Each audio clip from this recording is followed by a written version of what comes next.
Good morning all of you. Hindi की कक्षा में आप सभी का स्वागत है। आज हम फिर से एक बार पढ़ने जा रहे हैं पार्ट 3, जिसका नाम है शब्द विचार। इससे पहले की वीडियो में हमने पढ़ा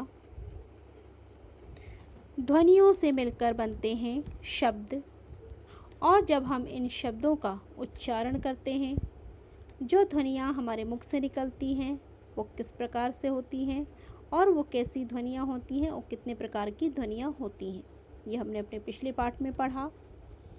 और फिर हमने पढ़ा कि वर्णों का वह सार्थक मेल जिससे कोई अर्थ निकलता हो वो शब्द कहलाता है। फिर हमने शब्द के भेद पढ़े। शब्द के भेद 4 आधारों पर किए गए हैं, जैसे उत्पत्ति के आधार पर, अर्थ के आधार पर, रचना के आधार पर और प्रयोग के आधार पर, जिसमें से हमने पढ़ा उत्पत्ति के आधार पर शब्द के भेद, जिसमें हमने 2 भेद हमने पढ़े जो थे तत्सम और तद्भव शब्द। और आज हम इसके आगे पढ़ने जा रहे हैं। अब कुछ अन्य तत्सम और तद्भव शब्द पढ़ेंगे, जैसे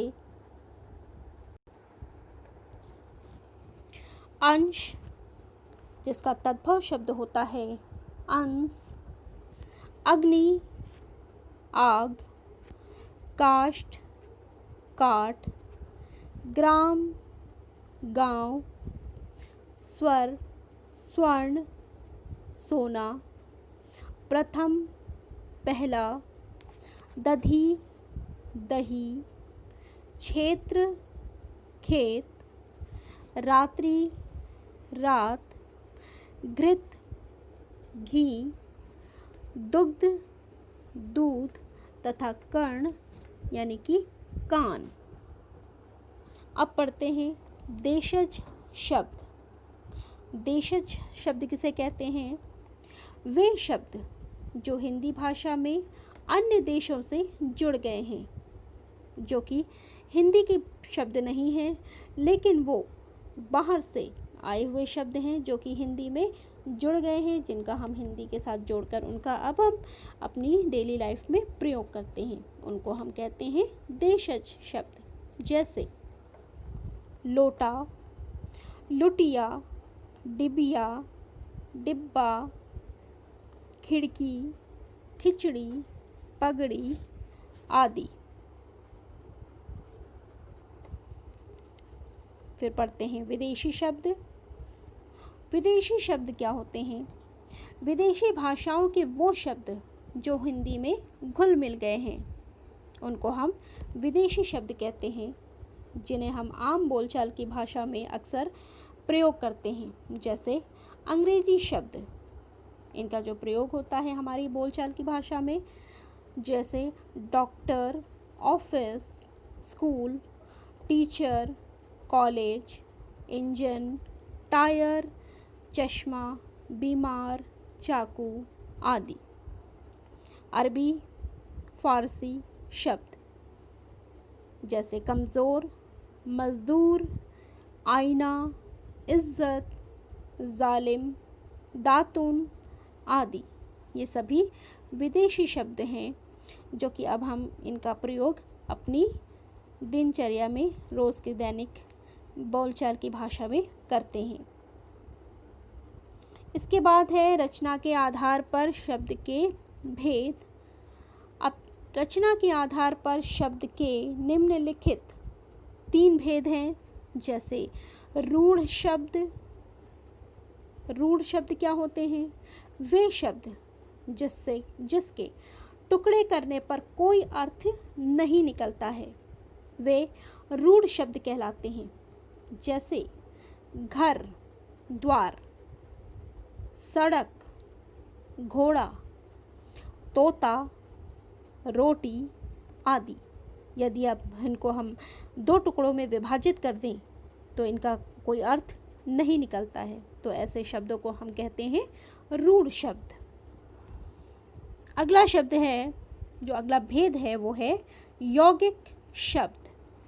यौगिक शब्द, जैसे कि नाम से ही हम जान सकते हैं, जो शब्द दो या दो से अधिक सार्थक शब्दों के मेल से बनते हैं, उन्हें हम यौगिक शब्द कहते हैं। अर्थात जिनके खंडों के भी अर्थ होते हैं। यदि हम इनको दो खंड में विभाजित कर दें तब भी उनमें से कोई ना कोई अर्थ निकलता है। तो इस तरह के शब्दों को हम कहते हैं यौगिक शब्द। जैसे बैलगाड़ी, स्नान घर, रसोई शाला, घुड़सवार, सेनापति आदि। अगर हम इन शब्दों का दो विभाजन कर दें, जैसे बैल और गाड़ी दोनों को अगर अलग अलग भी कर दें तो दोनों का कुछ न कुछ अर्थ निकलता है। तो इस प्रकार से यौगिक शब्द वो शब्द होते हैं जिनको विभाजित करने पर भी जिनका अर्थ निकलता हो। अब है योग रूढ़।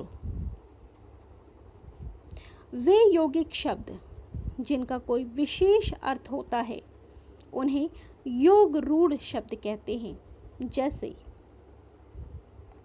गजानन, गज जैसे आनन वाले अर्थात गणेश। गज आनन का अर्थ होता है गज यानी कि हाथी जैसे, आनन यानी कि मुख वाला। गजानन हाथी जैसे मुख वाला।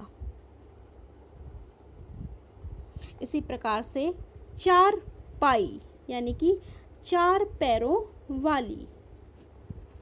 पंकज, पंख यानी कि कीचड़, और अज यानी उत्पन्न होने वाला, पंकज यानी कि कमल। निशाचर यानी कि रात में विचरण करने वाला, निशाचर।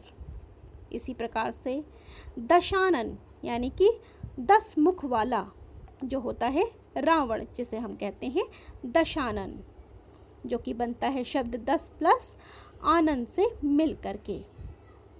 तो इस प्रकार के शब्द जिनका कोई विशेष अर्थ होता है इन्हें हम योग रूढ़ कहते हैं। अर्थ के आधार पर शब्द के भेद। अर्थ के आधार पर शब्द के निम्नलिखित 4 भेद होते हैं। जैसे एकार्थी शब्द, अनेकार्थी शब्द, समानार्थी शब्द और विलोमार्थी शब्द। जिन शब्दों का, अब पहले पढ़ेंगे एकार्थी शब्द, जिन शब्दों का केवल एक ही अर्थ निकलता है उन्हें एकार्थी शब्द कहते हैं। जैसे घर, नल, पात, सड़क, बंगला, रोटी, ईंट आदि। अनेकार्थी शब्द, जिन शब्दों के एक से अधिक अर्थ निकलते हैं उन्हें अनेकार्थी शब्द कहते हैं। जैसे पत्र, पत्ता, चिट्ठी, कल, आने वाला कल और बीता हुआ कल। तो यहाँ पर शब्द एक है लेकिन उनके कई अर्थ निकलते हैं। पत्र यानी कि चिट्ठी और पत्र यानी कि पत्ता, दोनों ही। इसी प्रकार से कल, कल से पता चलता है आने वाला कल भी कल कहलाता है और बीता हुआ कल भी कल कहलाता है, और मशीन को भी हम कल कहते हैं। अब है समानार्थी शब्द। जो शब्द एक दूसरे के समान अर्थ देते हैं, समान यानी कि एक जैसा, एक प्रकार, इन्हें हम समानार्थी शब्द कहते हैं। जैसे कमल, कमल के और भी शब्द होते हैं, इन्हें हम कई और नाम से भी पुकारते हैं। जैसे अरविंद, पंकज, जलज। इसी प्रकार से फूल के और भी नाम होते हैं जिन्हें हम कहते हैं पुष्प, सुमन तथा कुसुम।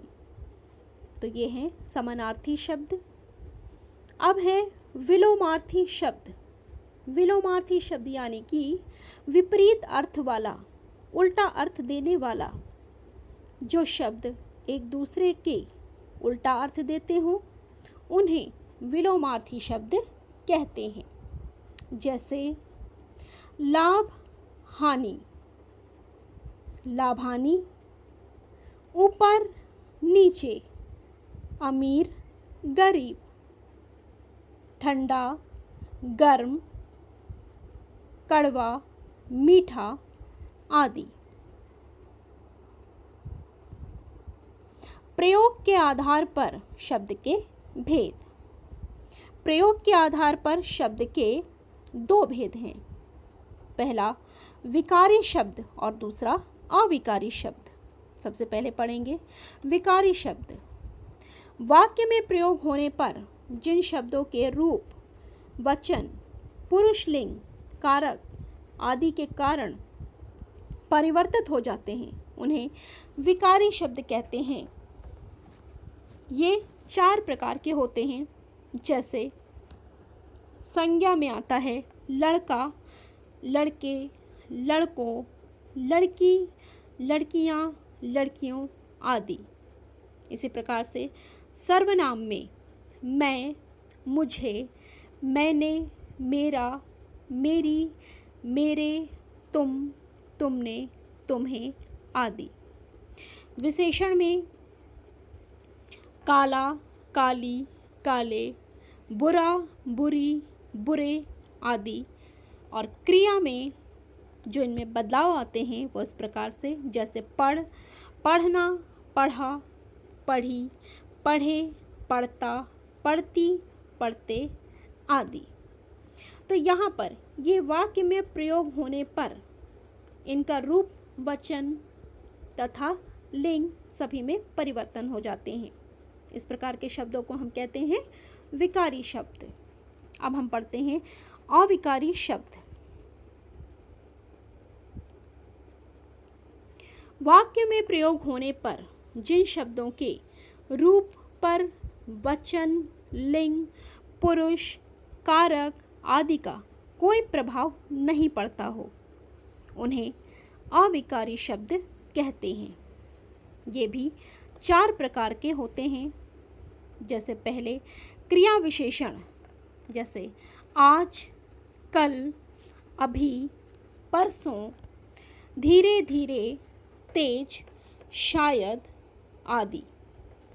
संबंध बोधक शब्द, जैसे में, के नीचे, के ऊपर, से दूर, के पास आदि। समुच्च बोधक, जैसे तथा, और, लेकिन, अथवा या यदि, क्योंकि आदि। फिर है विस्मयादि बोधक, जैसे हाय, आह, वाह, शाबाश आदि।